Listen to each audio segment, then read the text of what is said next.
Hello students, welcome to the Indian Kids YouTube channel.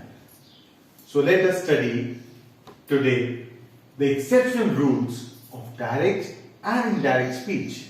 Exceptional rules वो rules होते हैं जहां पे जो अपवाद के रूप में हम कह सकते हैं, जहां पे हमें बहुत इंपॉर्टेंट रूल्स के बारे में ध्यान रखना पड़ेगा. तो आइए आज हम पढ़ते हैं वो exceptional rules. But before starting, I request all of you to kindly like and subscribe the YouTube channel and don't forget to press the bell icon. तो आइए पढ़ते हैं exceptional rules. Rule number 1. The pronoun changes when we convert direct speech sentence into indirect speech sentence. यानी जो pronoun यानी सर्वनाम जो है वो डायरेक्ट स्पीच से जब हम इनडायरेक्ट स्पीच में कन्वर्ट करते हैं सेंटेंस को तो वो चेंज होता है, परिवर्तित होता है.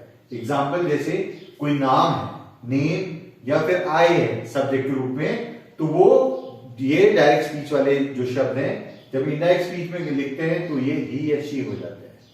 आई भी ही शी हो सकता है, नेम भी ही और शी हो सकता है, कोई भी नाम. और अगर नाम नेम्स प्लूरल में है डायरेक्ट स्पीच में so it changes into they, तो वो दे में परिवर्तित हो जाते हैं.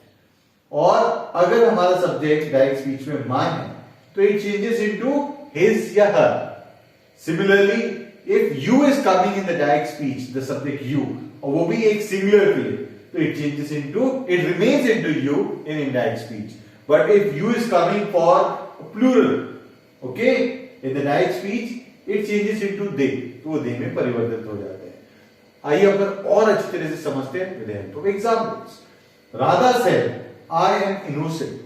Direct speech में okay, this sentence is direct speech. कैसे मालूम है डायरेक्ट स्पीच में? क्योंकि इन्वर्टेड कॉमर्स में. अब Radha said I am innocent, तो इसका इनडायरेक्ट स्पीच क्या होगा? Radha told that. अब यहां पे देखिए आई सब्जेक्ट है ना, तो आई सब्जेक्ट जो है ये प्रोनाउन है, तो इस ये चेंज होगा इनडायरेक्ट स्पीच में. तो आई का क्या हो गया? She. Radha told that she was innocent. तो इस तरह से प्रोनाउन चेंज होते हैं. दूसरा एग्जांपल देखते हैं. Suresh said you all have stolen my money. ये डायरेक्ट स्पीच सेंटेंस है, तो अब इसका इनडायरेक्ट क्या होगा? Suresh inform that. अब यू ऑल मतलब बहुत सारे होते हैं, तो यहां पे ये चेंज हो गया, ये हो गया they. So Suresh inform that they had stolen his money. अब हैड क्यों आया? क्योंकि ये हैव था, इसलिए चेंज हो गया. ठीक है. रिपोर्टिंग वर्ब यहां पे पास्ट टेंस में, आपको मालूम ही है अगर रिपोर्टिंग वर्ब बाहर पास्ट टेंस में है तो अगर अंदर प्रेजेंट टेंस का सेंटेंस है तो वो भी पास्ट में कन्वर्ट होगा. प्रेजेंट इंडेफिनिट पास्ट इंडेफिनिट में होगा, प्रेजेंट परफेक्ट पास्ट परफेक्ट में होगा, प्रेजेंट कंटीन्यूअस पास्ट कंटीन्यूअस में होगा, और present perfect continuous sentence past perfect continuous tense sentence में होगा, जैसे आपने प्रीवियस वीडियोस में समझा था. तो इस तरह से हम इसमें क्या करते हैं? प्रोनाउन चेंज करते हैं. अब सेकंड रूल देखते हैं. If the person addressed reports the speech, then the second person changes into first person.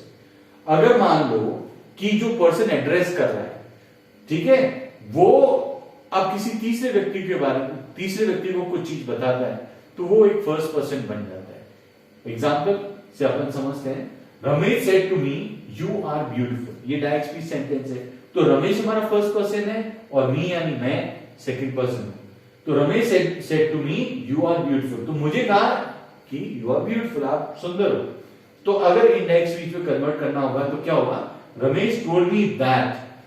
you की जगह हम I लिख रहे हैं क्योंकि वो मेरे बारे में बताएंगे. तो मैं अगर तीसरे को बता रहा हूं, ठीक है ना, मैं अगर तीसरे को बता रहा हूं जो रमेश ने कहा है, तो मैं अपने बारे में बताऊंगा, तो वो you I में कन्वर्ट हो जाएगा. तो ये आएगा Ramesh told me that I was beautiful.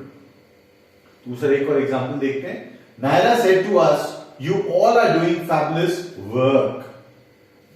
तो नायरा ने हम सबको क्या कहा था? कि you all are doing fabulous work. तो अब इसका इनडायरेक्ट स्पीच क्या होगा? Naira remarked us that. You all की जगह क्या हो गया? वी हो गया. ठीक है, प्रोनाउन चेंज हो गया. We are doing fabulous work. अब आप बताइए क्या ये सही है?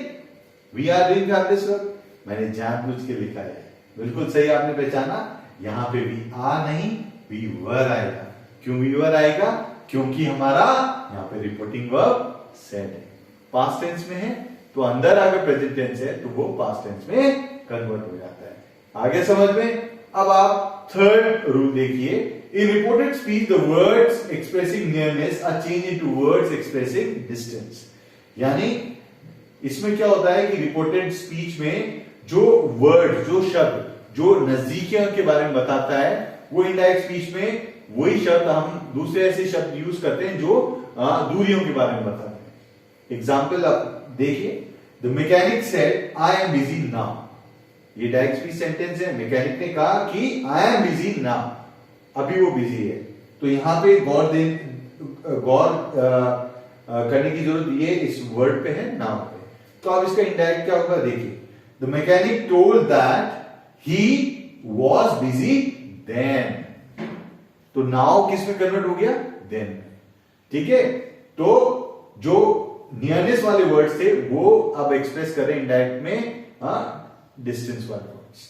ठीक है, अब उसी तरह Pooja said last night I ate pizza, direct speech sentence है, तो इसको इनडायरेक्ट में क्या कहेंगे, Pooja said that she had eaten pizza the previous night. तो यहां पे लास्ट नाइट की जगह क्या आ गया, प्रीवियस नाइट। तो ये कुछ एक्सेप्शन रूल्स हैं डायरेक्ट इनडायरेक्ट स्पीच में जो हमें ध्यान रखने की जरूरत है, गौर करने की जरूरत है। तो आशा है आपको समझ में आ गया। अगर आपको अच्छा लगा वीडियो तो kindly like and subscribe. Thank you.